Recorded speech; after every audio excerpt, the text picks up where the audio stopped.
Hello everyone. आज का question है भक्ति आंदोलन की मुख्य विशेषताओं का वर्णन करें। हिंदू धर्म के अंतर्गत उत्पन्न भक्ति आंदोलन मध्य युग के धार्मिक जीवन की एक महान विशेषता रही। कई सदियों तक यह धार्मिक आंदोलन बहुत प्रभावपूर्ण रहा और आधुनिक हिंदू धर्म पर उसको गंभीर छाप है। मध्य युग के इस धार्मिक आंदोलन को कहाँ से प्रेरणा प्राप्त हुई, इस प्रश्न पर विभिन्न विचार प्रकट किए गए। सर्वप्रथम वेबर और पियर्सन सदृश यूरोपियन विद्वानों ने यह सिद्ध करने का प्रयत्न किया कि निर्वाण प्राप्ति के लिए भक्ति और ईश्वर की एकता का विचार हिंदुओं ने ईसाई धर्म से ग्रहण किया, परंतु आधुनिक समय में यूरोपियन विद्वानों के इस विचार को मानने के लिए कोई भी तत्पर नहीं है। परंतु इससे भी अधिक शक्तिशाली विचार यह प्रस्तुत किया गया है कि प्रत्यक्ष अथवा अप्रत्यक्ष तरीके से इस्लाम धर्म ने हिंदू धर्म को प्रभावित किया, जिसका परिणाम मध्य युग का भक्ति आंदोलन था। वास्तव में भक्ति आंदोलन हिंदू धर्म के अंतर्गत ही एक आंदोलन था। हिंदू धर्म में निर्वाण मोक्ष प्राप्ति के 3 मार्ग बताए गए: ज्ञान, कर्म तथा भक्ति। समय समय पर धर्म प्रचारकों ने इन्हें में से किसी न किसी एक मार्ग पर बल दिया। इस युग में हिंदू धर्म प्रचारकों ने भक्ति मार्ग पर बल दिया और उसी के परिणामस्वरूप भक्ति आंदोलन का जन्म हुआ। इस कारण विचारों और दर्शन की दृष्टि से हिंदुओं को ईसाई अथवा इस्लाम धर्म से कुछ ग्रहण करने की आवश्यकता नहीं पड़ी। 18वीं सदी में शंकराचार्य ने तर्क और बुद्धि के आधार पर हिंदू अद्वैतवाद को श्रेष्ठता स्थापित करने में सफलता प्राप्त की, जिसके कारण संपूर्ण राजपूत युग में हिंदू धर्म सर्वोच्च रहा। राजपूतों की शौर्य और युद्ध की प्रवृत्ति भी बौद्ध धर्म के विरुद्ध और हिंदू धर्म के अनुकूल थी।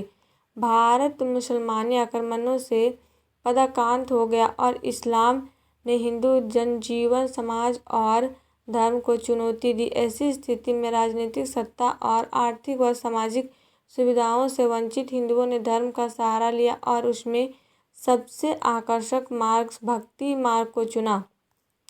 मध्य युग की निरंकुश प्रवृत्तियों में इस्लाम धर्म से आक्रांत हिंदुओं ने धर्म की रक्षा के लिए प्रायः उसी प्रकार की सुरक्षा की भावना से प्रेरित होकर भक्ति मार्ग की चुन लिया और उसी का परिणाम भक्ति आंदोलन हुआ। मुस्लिम आक्रमणों के कारण सामाजिक एकता के लिए जाति प्रथा पर आक्रमण, मंदिरों के नष्ट किए जाने पर मूर्ति पूजा की आवश्यकता की नग्न बताना और धार्मिक एकता के लिए एकेश्वरवाद का समर्थन आवश्यक हो गया।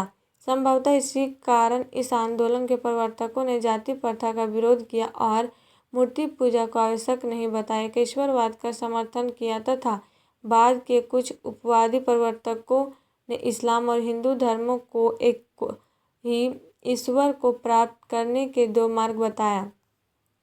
भक्ति आंदोलन और उसके प्रवर्तक सभी संतों ने उन विशेष बातों पर बल दिया जो इस आंदोलन का आधार थे। इन सभी संतों ने किसी विशेष सामाजिक अथवा धार्मिक संप्रदाय से अपने को नहीं बांधा और इनमें से कोई भी किसी नवीन धर्म को आरंभ नहीं करना चाहता था। इनमें से अधिकांश को किसी भी धार्मिक ग्रंथ में अंधविश्वास न था। वे किसी भी धार्मिक कर्मकांड में विश्वास नहीं करते थे। वे बहुदेववाद का विरोध करते थे और एक ही ईश्वर के विभिन्न नाम है यह उनका विश्वास था।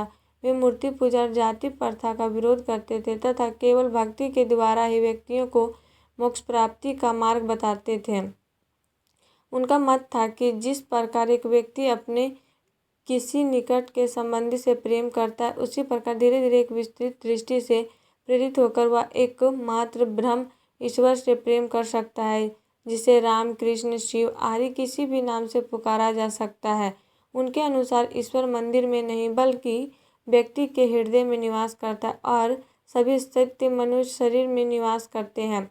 ईश्वर से केवल भक्ति द्वारा संपर्क स्थापित करना भक्त संतों का मूल आधार था, परंतु भक्ति मार्ग पर चलने के लिए व्यक्ति को अपने शरीर और मस्तिष्क को सभी विकारों से मुक्त करना आवश्यक था तथा उसके लिए गुरु भी आवश्यक था। उनका कहना था कि गुरु शिष्य को इस कार्य में सहायता प्रदान करता है, परंतु मोक्ष प्राप्ति केवल ईश्वर की कृपा के द्वारा संभव है और ईश्वर की कृपा प्राप्त करना व्यक्ति का स्वयं का कर्तव्य और कार्य है।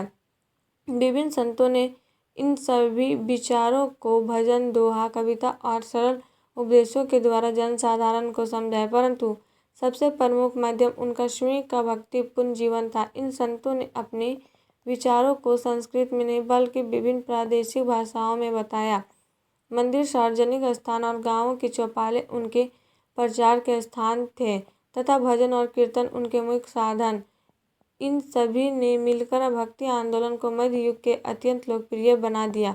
संपूर्ण मध्य युग में भारत के विभिन्न भागों में भक्ति मार्ग के विभिन्न प्रवर्तक हुए। उनमें से एक रामानुज थे, जो 12वीं सदी के आरंभ में हुए। आंध्र प्रदेश में तिरुपति नामक स्थान पर उनका जन्म हुआ। वह सगुण ईश्वर में विश्वास करते थे और भक्ति मार्ग को ईश्वर प्राप्ति का श्रेष्ठ मार्ग बताते थे। उनके अनुसार कर्म मार्ग व्यक्ति को माया, सांसारिक सुख और लालसाएं से मुक्ति दिला सकता है, इस कारण अपूर्ण है। इस कारण केवल भक्ति मार्ग द्वारा ही व्यक्ति वैकुंठ को प्राप्त कर सकता है और सच्चिदानंद ईश्वर में लीन हो सकता है। उन्होंने शूद्रों को वर्ष के कुछ दिनों में मंदिरों में जाने की आज्ञा प्रदान की और उन्हें बताया कि गुरु भक्ति और ईश्वर को पूर्णतः आत्म समर्पित करने के पश्चात वे भी मोक्ष की प्राप्ति कर सकते हैं। एक अन्य संत निम्बकार थे, वे भी 12वीं सदी में हुए। वे राधा कृष्ण के उपासक थे। वे उन्हें शंकर का अवतार मानते थे। 13वीं सदी में माधवाचार्य हुए।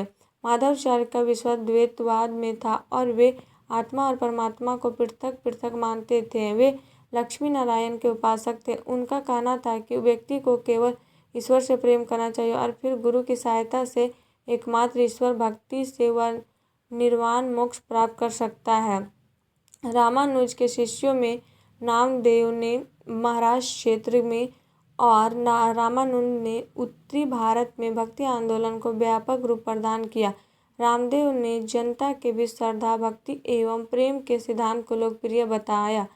ब्राह्मणों की आलोचना की, मूर्ति पूजा, तीर्थ, उपवास एवं इन कर्मकांडों का विरोध किया। उन्होंने ऊंच नीच के भेदभाव का भी खंडन किया। अपने अनुयायियों में सभी जाति के लोगों को, महिलाओं और मुसलमानों को भी शामिल किया। नामदेव से लेकर 17वीं शताब्दी में तुकाराम तक महाराष्ट्र में संतों की एक श्रृंखला मिलती है, जिसमें भक्ति भावना का प्रचार एवं ऊंच नीच के भेदभाव का विरोध किया गया। तुकाराम ने पंढरपुर स्थित विठोबा के मंदिर को भक्ति आंदोलन का केंद्र बनाया तथा विठोबा को कृष्ण के रूप में पूजने का विचार प्रस्तुत किया। उत्तरी भारत में भक्ति आंदोलन को लोकप्रिय बनाने का श्रेय रामानंद को दिया जाता है। वे राम भक्त संप्रदाय के प्रवर्तक भी थे और जाति प्रथा के प्रबल विरोधी भी। उन्होंने न केवल ऊंच नीच के भेदभाव को अस्वीकार किया बल्कि समभोज को लोकप्रिय बनाया और अपने अनुयायियों में निम्न जाति के हिंदू और मुसलमान दोनों ही को सम्मिलित किया। उनके प्रभाव से पहली बार भक्ति आंदोलन में ऐसे संतों का प्रादुर्भाव हुआ जो ब्राह्मण जाति से अलग थे। निर्गुण अथवा उदारवादी संप्रदाय के प्रमुख संतों में कबीरदास और गुरु नानक अत्यंत महत्वपूर्ण है। कबीर के आरंभिक जीवन के संबंध में बताया जाता है कि वे बनारस के निवासी थे, जहाँ वे रामानंद के विचारों से प्रभावित हुए। उन्होंने सूफियों के विचारों का प्रभाव भी ग्रहण किया। इस्लाम एवं हिंदू धर्म दोनों गुणों के वे प्रशंसक थे। साथ ही साथ उन्होंने दोनों धर्म के निरर्थक कर्मकांड का विरोध किया। वे तीर्थ, व्रत एवं पूजा के वैसे ही विरोधी थे जैसे रोजा और नमाज के। उन्होंने जाति प्रथा का भी विरोध किया। सबसे महत्वपूर्ण बात यह थी कि उन्होंने हिंदू मुस्लिम एकता पर बल दिया। कबीर के उपदेश बीजक में संकलित थे और उनके अनुयायी कबीरपंथी कहलाते थे। गुरु नानक का जन्म पाकिस्तानी पंजाब के गुजरानाला जिले में तलवंडी में 1469 ईस्वी में हुआ। इन्होंने इस्लाम एवं हिंदू धर्म दोनों को ही शिक्षा प्राप्त की थी। वे संस्कृत एवं पारसी से भी परिचित थे। 30 वर्ष की आयु में उन्होंने वैराग लिया और विभिन्न क्षेत्रों का भ्रमण किया। उन्होंने इस्लाम के प्रभाव को बहुत अंशों में ग्रहण किया। इन्होंने एक सर्वशक्तिमान ईश्वर की आराधना की बात कही, मूर्ति पूजा का विरोध किया, जाति प्रथा का शक्तिशाली ढंग से खंडन किया, छुआछूत का विरोध करते हुए साभोज या लंगर पर अधिक बल दिया, अंतरजातीय विवाह को भी लोकप्रिय बनाया। कालांतर में इनके उपदेशों ने एक नए धर्म का रूप धारण कर लिया जो सिख धर्म कहलाता है। गुरु नानक के उपदेश आदि ग्रंथ में सुरक्षित है।